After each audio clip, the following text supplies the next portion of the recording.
Hai semuanya, hari ini kita akan belajar materi KPB tentang integral garis. Sebelumnya, di kalkulus 1 dan 2, kita sudah mengenal yang namanya integral tentu, yang kira-kira bentuknya seperti ini. Jadi, batas integralnya itu berupa interval A, B. Nah, sekarang, bagaimana jika integral tentu ini kita generalisasi atau kita perumum dengan mengganti interval A, B dengan kurva C? Maka kira-kira integralnya akan menjadi seperti ini. Nah, sekarang permasalahannya kurva C ini ada dua opsi. Yang pertama, kurva C ini bisa aja bentuknya mulus seluruhnya gitu. Jadi kayak mulus gitu.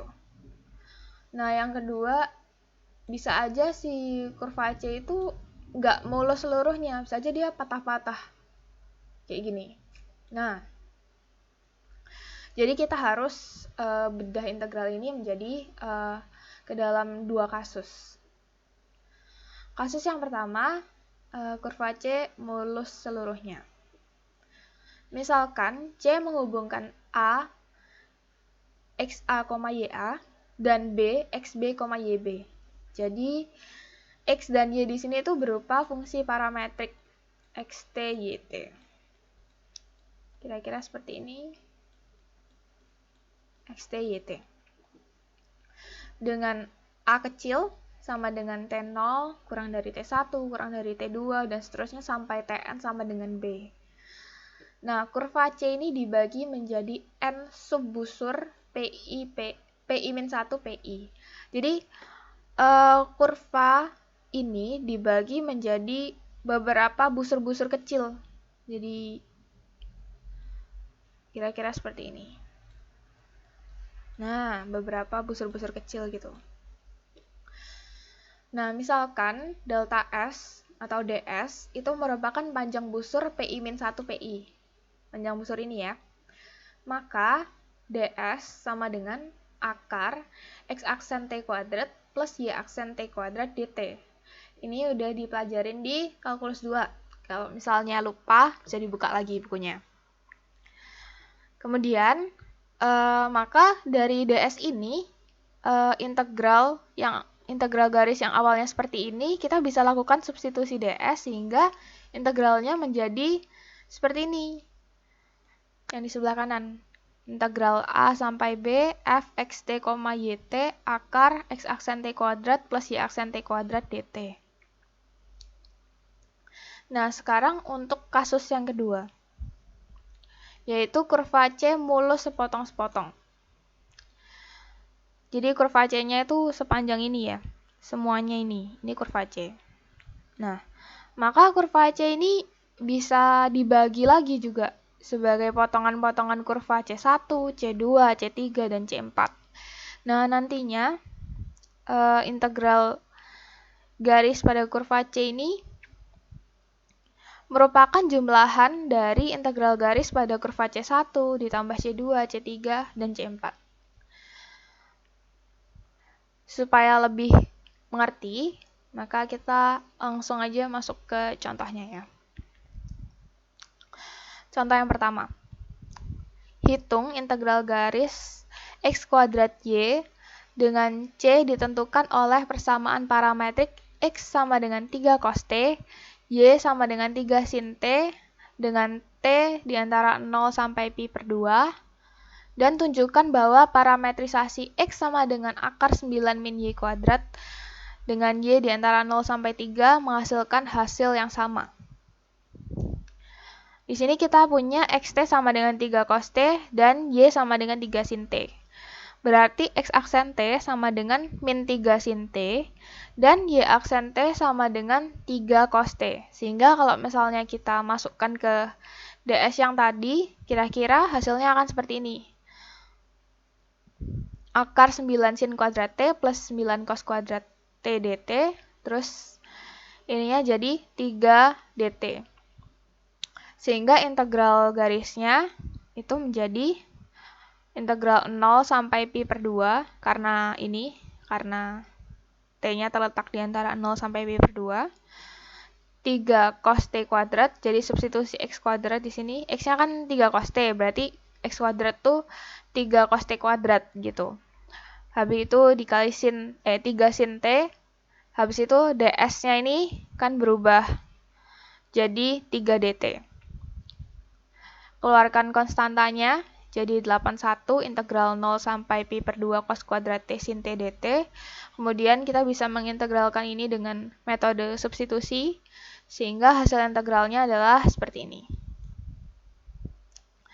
Nah, untuk yang parametrisasi X sama dengan akar 9 min Y kuadrat akan ditinggalkan sebagai latihan.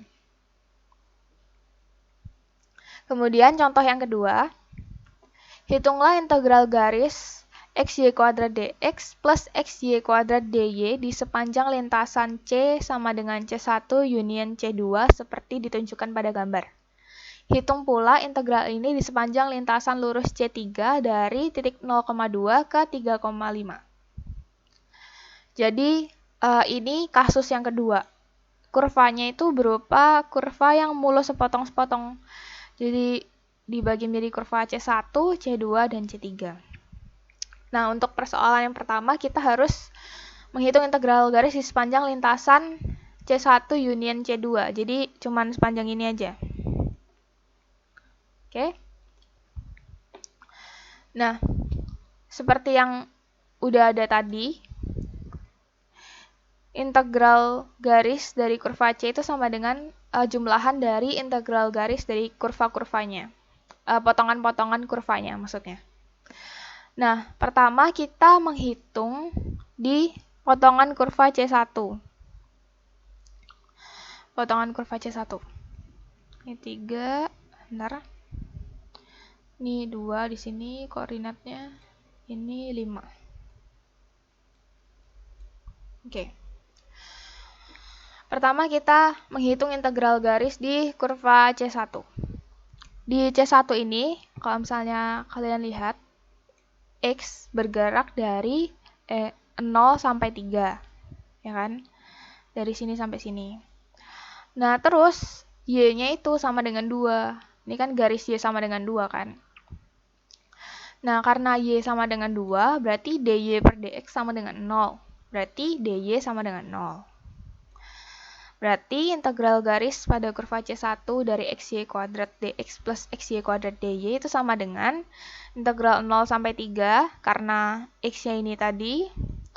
Terus kita substitusi Y sama dengan 2 di sini, jadi X2 kuadrat dx plus 0 ini karena dy-nya sama dengan 0. Jadi ini plus 0.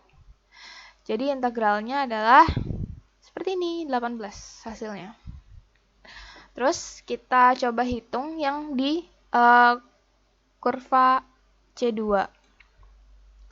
Kalau di kurva C2 Y-nya letak dari antara 2, 5.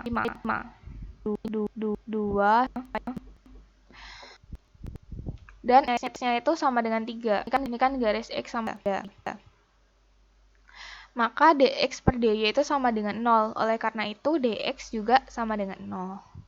Jadi, integral garis di kurva C2 xy kuadrat dx plus xy kuadrat dy itu sama dengan integral dari 2 sampai 5, 0, karena tadi dx-nya sama dengan 0, plus 3y kuadrat dy. Jadi, 3-nya itu dari x sama dengan 3 ini, disubstitusi ke sini. Y kuadrat 3y kuadrat dy. Jadi integralnya menjadi seperti ini. Nah, tapi ini kan belum selesai kan? Karena ini baru masing-masing di C1 dan C2. Jadi integral garis di C xy kuadrat dx plus xy kuadrat dy itu sama dengan 18 ditambah 117, yaitu sama dengan 135. Terima kasih.